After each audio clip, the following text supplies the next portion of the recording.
नमस्कार दोस्तों, स्वागत है आज के इस नए वीडियो में। आज हम बात करने जा रहे हैं उस बड़ी खबर की जिसका इंतजार लाखों कर्मचारियों और पेंशन भोगियों को था। जी हाँ, ईपीएफओ ने 1 अक्टूबर 2025 से एक नया नियम लागू कर दिया है जो सीधे आपकी जेब और भविष्य पर असर डालेगा।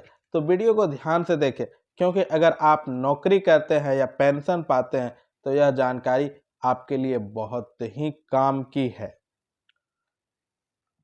दोस्तों, ईपीएफओ यानी एम्प्लॉय प्रोविडेंट फंड ऑर्गेनाइजेशन हमेशा से करोड़ों कर्मचारियों के भविष्य की सुरक्षा के लिए काम करते आया है। लेकिन अब जो नया नियम आया है उसने पुराने झंझट खत्म कर दिए और कर्मचारियों को बड़ी राहत दी है। समझ पा रहे?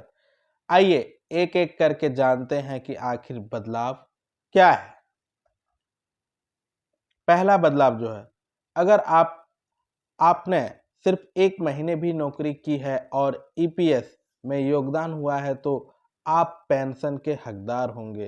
पहले 6 महीने न्यूनतम सेवा जरूरी थी, लेकिन अब छोटे-छोटे जॉब करने वालों को भी फायदा मिलेगा।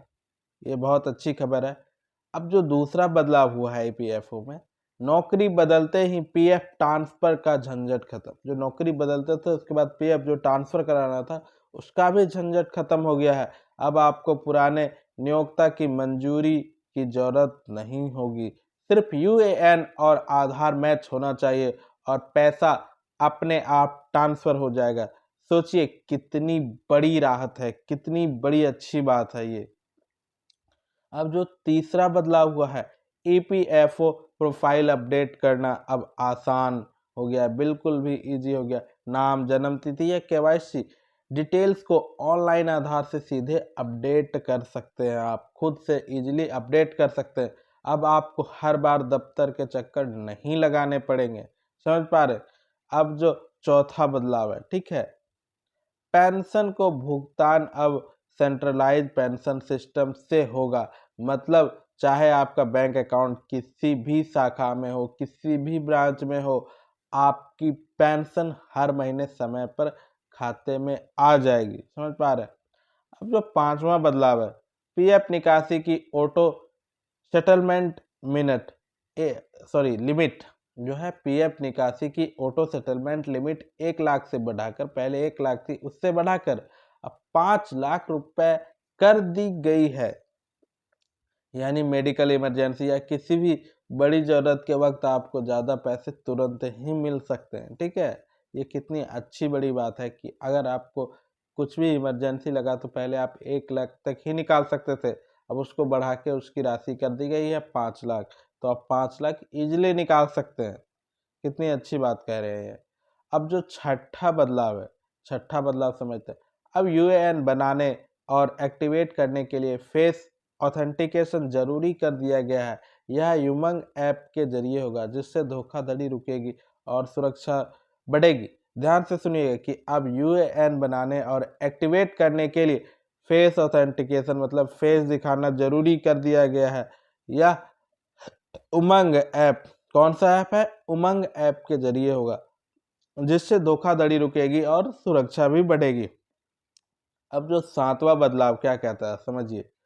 और सबसे बड़ी राहत यह है, डेथ रिलीफ फंड डीआरएफ की राशि 8.8 लाख से बढ़ाकर 15 लाख रुपए कर दी गई। मतलब डेथ रिलीफ फंड जो है 8.8 से 15 लाख तक कर दिया है। किसी कर्मचारी की दुर्व्यवहार से मृत्यु होने पर उसके परिवार को ज़्यादा आर्थिक सहारा मिलेगा। अगर नौकरी करते हुए, काम करते हुए आपको कुछ हो जाता है, खुदा न खास्ते ना हो, बट अगर हो जाता है तो पहले 8.8 लाख मिलता था, अब 15 लाख मिलेगा। ये तो अच्छी खबर है, बट उतनी भी वो नहीं है। कोई नहीं, चलते हैं, आगे बढ़ते हैं। तो दोस्तों, क्या आपको लगता है कि ये बदलाव आपके लिए मददगार साबित होगा? क्या लगता है आपको कि ये जो भी बदलाव हुए आपके लिए मददगार साबित होगा? नीचे कमेंट में ज़रूर बताइए, ठीक है? आप नीचे कमेंट बॉक्स में ज़रूर बताइए ये अच्छी खबर है या नहीं है। इन नियमों से कौन कौन सा नियम आपके लिए सबसे बड़ा फायदा लेकर आया, ये भी बताइए कि नीचे कमेंट में जरूर बताइए कि इन नियमों में, इन रूल में से कौन सा नियम आपके लिए सबसे बड़ा फायदा लेकर आया है। तो दोस्तों, ईपीएफओ का नया नियम 1 अक्टूबर 2025 से लागू हो चुका है। यह बदलाव कर्मचारियों और पेंशन भोगियों की जिंदगी आसान बनाने के लिए है, मतलब इजी बनाने के लिए। चाहे पेंशन जल्दी मिले, पीएफ ट्रांसफर में दिक्कत न आए या अस्पताल में पैसे तुरंत हाथ में आए, ये सभी बदलाव हर व्यक्ति के लिए इम्पोर्टेंट है, हर व्यक्ति के लिए महत्वपूर्ण है। तो अगर आपको यह वीडियो जानकारीपूर्ण लगा हो तो लाइक करें, शेयर करना मत भूलिएगा। और हाँ, अगर हमारे चैनल पे आप पहली बार आए हैं तो चैनल को सब्सक्राइब जरूर कीजिएगा, ताकि ऐसे ही जरूरी खबरें आपको सबसे पहले मिले। धन्यवाद दोस्तों, मिलते हैं अगले वीडियो में।